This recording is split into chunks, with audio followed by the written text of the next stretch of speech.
Mas antes, a gente vai saber quais são os primeiros movimentos do julgamento do caso do Misael, bispo de Souza. Eu quero dar um bom dia para o doutor Eduardo Leite. Tudo bem? Dia, tudo Seja ótimo. bem-vindo à Revista da Cidade. Boa semana, né? Obrigada para você também.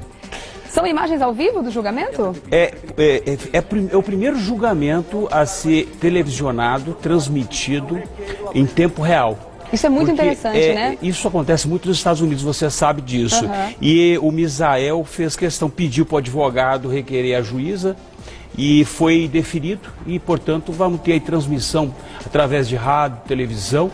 Isso eu acho muito interessante, porque na verdade dá essa publicidade que o cidadão precisa, né? Que o brasileiro precisa nesses porque normalmente julgamentos, as pessoas só ficam sabendo o que é noticiado através dos telejornais, dos rádios e também dos jornais, né? A gente não consegue ter uma opinião a partir do que foi falado mesmo dentro do julgamento, né? Isso é muito bacana. Exato. O Misael acabou de entrar, né? Nós estamos agora com o juiz. Existem os requerimentos iniciais que são pedidos, dentre eles até o livro que foi escrito e, segundo o advogado, só ficou pronto na imprensa na sexta-feira. Mas vai ser aceito? Então, você sabe qual é o problema? E tem um dispositivo na lei que só pode juntar documentos 3 dias antes do julgamento.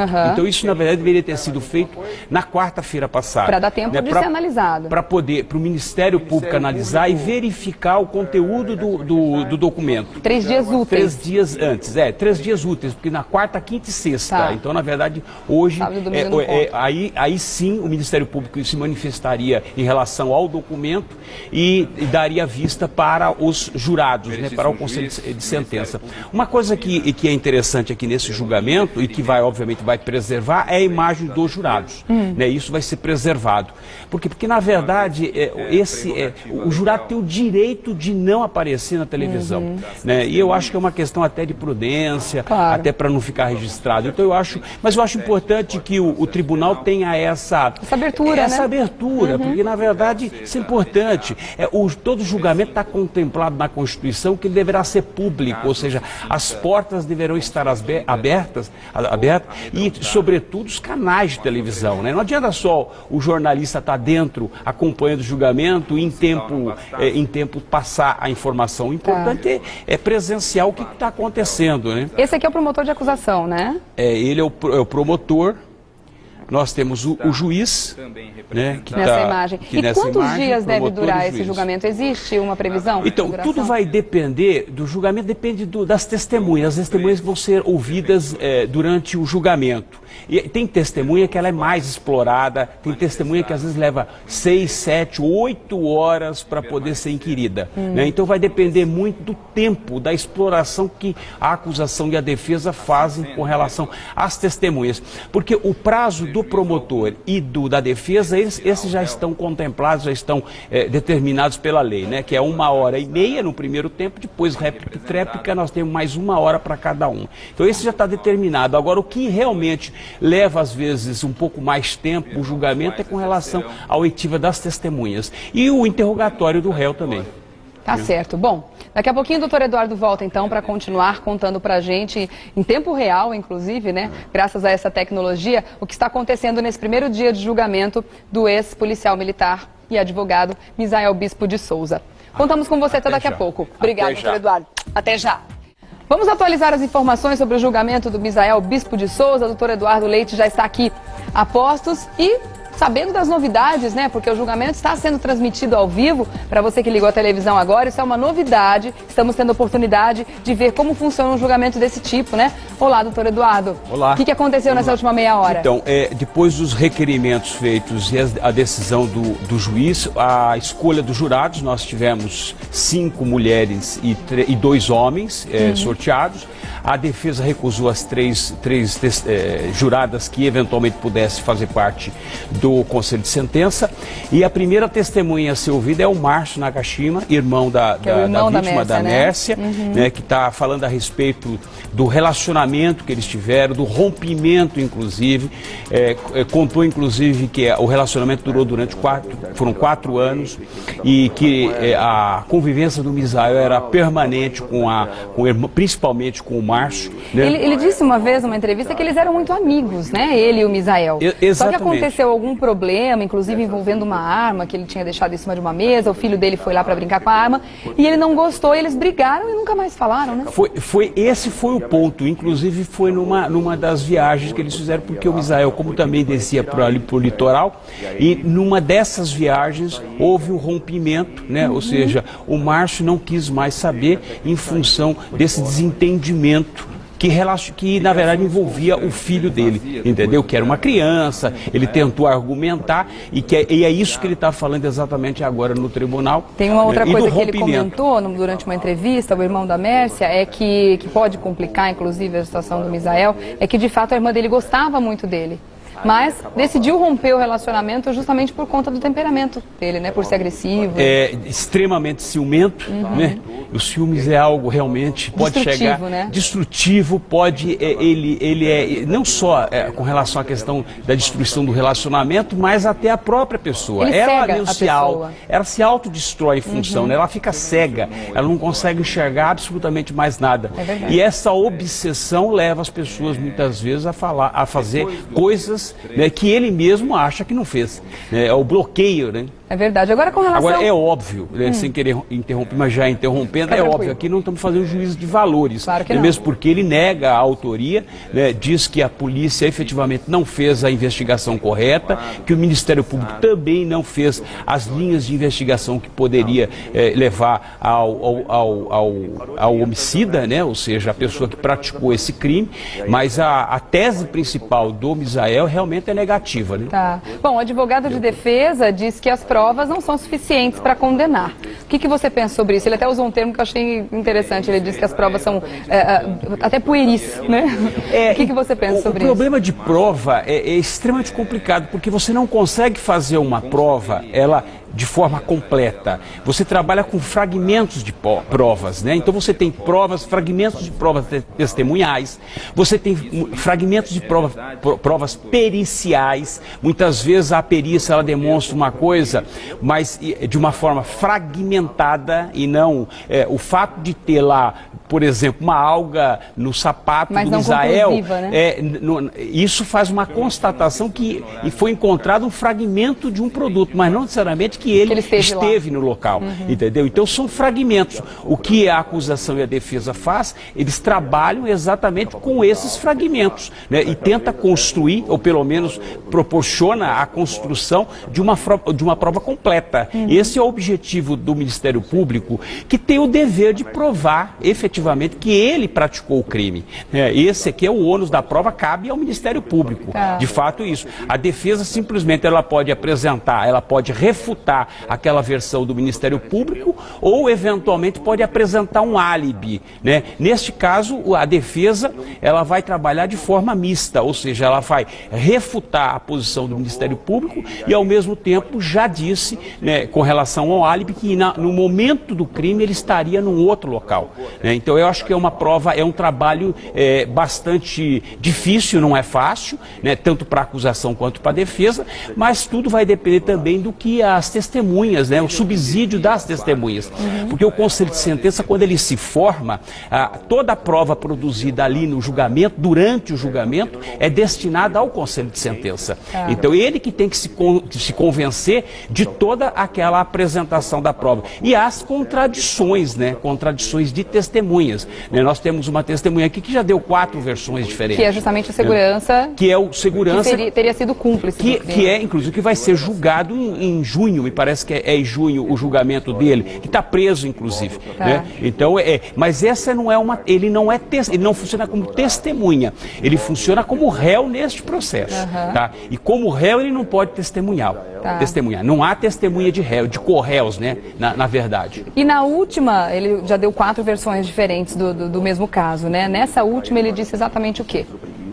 Então, a versão que é apresentada por ele continua de forma fragmentada. Né? Ele diz que deu carona para o Misael, entretanto não tinha conhecimento de absolutamente o que estava acontecendo. Né? Deu carona até um determinado ponto. Né? Então essa é a ligação dele com relação à questão desse crime. Mas ele diz que deu carona para o Misael a partir da represa onde o corpo foi encontrado. Quer dizer, com esse depoimento ele coloca o Misael na cena do crime. Mas das outros depoimentos não coloca, né? Ou seja, é a quarta versão. Essa é a primeira vez que ele coloca o Misael na cena do crime, a primeira vez que ele coloca o Misael. Então, provavelmente ele não vai ser ouvido nesse julgamento, né? Vai ter que trabalhar com as versões que existem já dentro do processo, que estão fragmentadas, ou seja, 4 versões, você não consegue saber exatamente qual é a versão correta, né? E como ele vai ser julgado, é óbvio que ele não tem obrigação, ele não precisa fazer prova contra si mesmo, né? Tá certo. Vamos tentar ouvir um pouquinho do que... É Márcio, né? Márcio da Mércia. Vamos tentar ouvir o que ele está dizendo. Desligou o telefone, falou, é o Misael, e desligou. E aí depois nós estávamos lá na minha avó, ela ajudou, como de praxe lá, todo mundo acaba de almoçar, ela foi ajudar minhas irmãs, a minha mãe, minhas tias a cuidar da louça, cuidar com o resto do almoço. Nós ficamos o resto da tarde lá e depois a Mércia não gostava de futebol, e meu filho naquele dia estava comigo. Ele está visivelmente emocionado, né, dando esse testemunho, a gente consegue ver. E ele fez uma exigência, inclusive, eu não sei se isso foi acatado ou não, mas ele pediu para que o Misael, o réu, não estivesse presente durante o seu depoimento.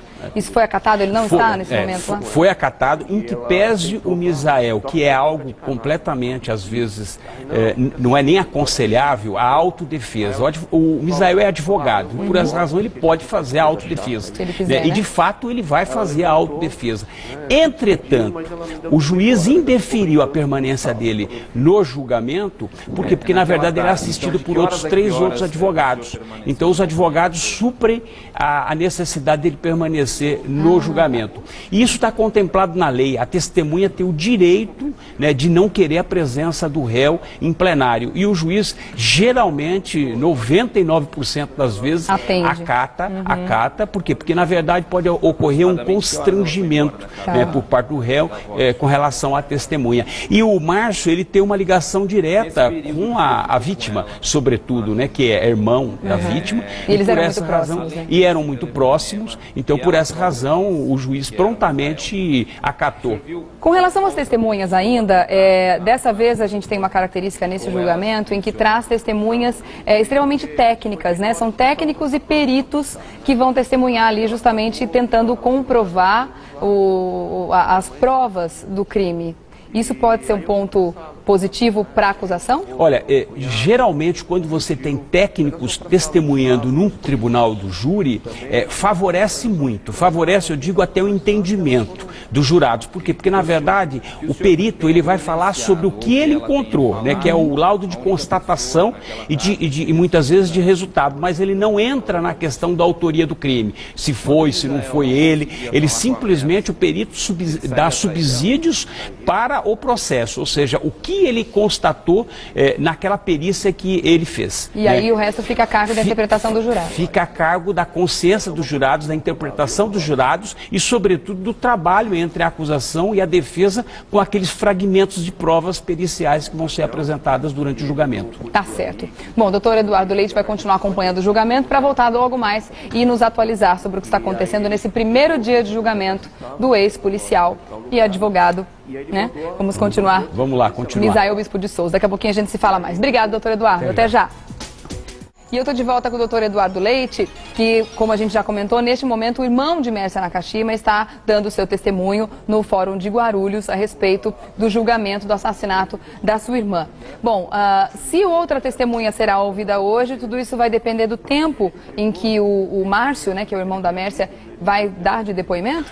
Você sabe, Eugênia, que tem uma característica interessante em relação ao depoimento do Márcio, né? Até para poder ilustrar melhor. Ele não está sendo ouvido sob o dever de falar a verdade. Ou seja, por quê? Porque na verdade ele não está compromissado com a verdade.